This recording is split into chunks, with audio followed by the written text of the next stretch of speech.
वचन, प्यारा वचन, यीशु मसीह का प्यारा वचन, पाव को दीप को राह को रोशन, ये है मसीह का प्यारा वचन, ये है वचन प्यारा। परमेश्वर के धन्य नाम की महिमा हो।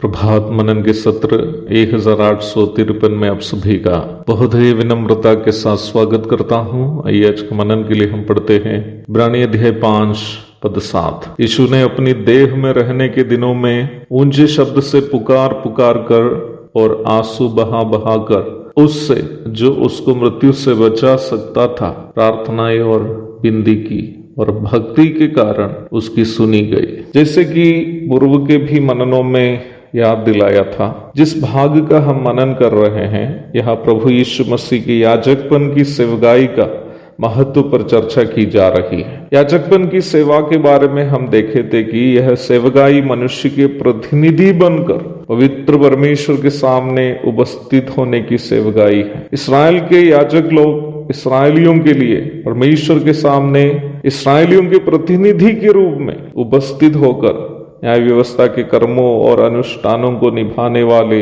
लोग थे। प्रभु यीशु मसीह भी जब वह संसार में शरीर धारण करके आए, उनकी सेवा मानव जाति के पाप विमुक्ति के उपलक्ष्य में परमेश्वर के सामने मनुष्य के प्रतिनिधि के रूप में उपस्थित होना था। प्रारंभ में पढ़ी गई पद में लेखक के द्वारा उपयोग किया गया उस वाक्यांश पर ध्यान दीजिएगा।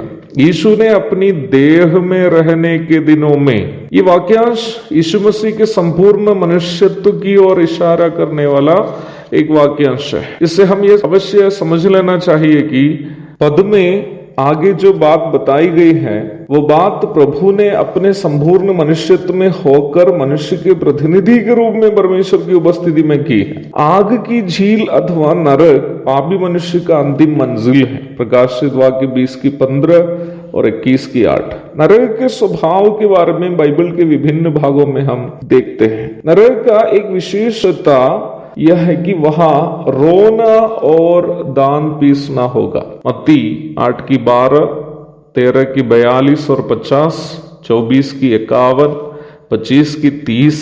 देखिएगा कि एक ही पुस्तक में कितने बार प्रभु स्वयं इस बात की सूचना हमें दे रहा है कि नरक में रोना और दान पीसना है। रोना उस दर्द को दर्शाता है जो नरक पहुंचने वाले प्रत्येक व्यक्ति को अवश्य सहना पड़ेगा।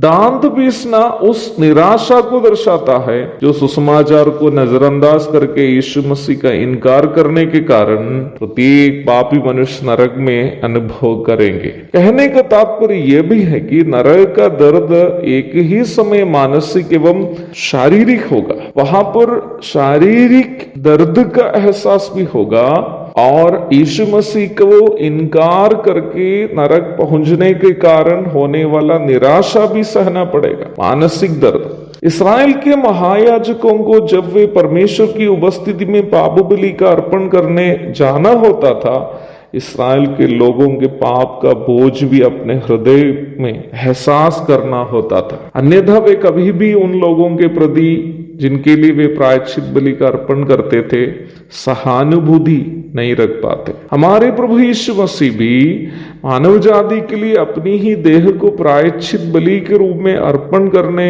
जाते समय उस पाप का बोझ का एहसास को जो मनुष्य जाति का है उसकी परिपूर्णता में अनुभव किया था, क्योंकि पिता परमेश्वर के सामने वह अपने आप को मनुष्य के प्रतिनिधि के रूप में प्रस्तुत करने जा रहे थे। जब उन्होंने अपने आप को पूर्णता मनुष्य के प्रतिनिधित्व के लिए सौंप दिया, गत्सेमने बगीचे में हार्दिक पीड़ा से वो प्रार्थना करने लगा और उस समय उनका पसीना लहू की बड़ी बड़ी बूंदों के समान भूमि पर गिरने लगे। लूका 22 की 44। पुनः क्रूस पर वह चिल्लाकर परमेश्वर से विनती की, हे मेरे परमेश्वर, हे मेरे परमेश्वर, तूने मुझे क्यों छोड़ दिया।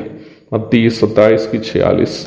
वास्तव में प्रभु की यह पुकार, यह प्रार्थना हमारी प्रार्थना थी। उस परमेश्वर से जिसके पास हमारे पाप का दंड अनंतकालीन मृत्यु से हमें बचाने का अधिकार है। और प्रभु की प्रार्थना जब स्वर्ग का परमेश्वर सुना तो हम पाप का दंड अनंतकालीन मृत्यु से बच गए, क्योंकि प्रभु की प्रार्थना हमारे प्रति की गई प्रार्थना थी, हमारे प्रतिनिधि के रूप में की गई प्रार्थना थी। अगर प्रभु उस प्रकार पुकार कर चिल्लाकर प्रार्थना नहीं करते तो मैं और आप अनंतकाल के झील में उस दर्द को सहते हुए चिल्लाते, हे मेरे परमेश्वर, हे मेरे परमेश्वर, एक और मौका मुझे आप देते तो मैं यहाँ नहीं आऊंगा। मैं यीशु मसीह का इनकार नहीं करूंगा, परंतु वहां किसी को ऐसा कहने के लिए मौका नहीं होगा। इसलिए प्रभु मेरे लिए और आपके लिए वो रोना रोया, वो पुकार किया, ताकि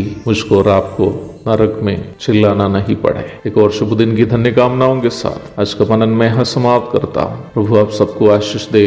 आमीन।